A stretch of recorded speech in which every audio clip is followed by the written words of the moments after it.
Nachádzame sa v srdci banského regiónu na Hornej Nitre, v dielni Ekosystémy, kde si predstavíme vozeň Fals, určený na prepravu uhlia, koksu a trosky. Celková objemová kapacita vozňa je 75 metrov kubických, pri dĺžke cez nárazníky 13,5 metra.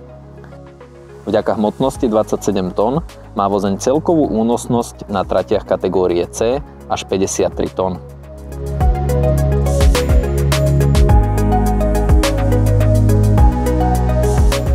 Nakladka vozňa sa vykonáva cez otvorený násypný otvor o rozmere 12,44 x 1,85 metra.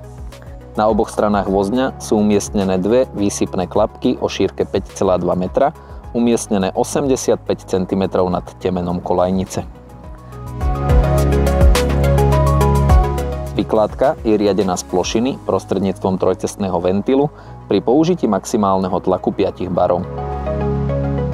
Vozeň umožňuje výhradne kompletnú vykládku cez všetky výsypné klapky zároveň. Klapky je pri vykládke možné odchýliť až na 55 cm. V núdzových prípadoch výstroj vozňa umožňuje mechanickú vykládku pomocou račny.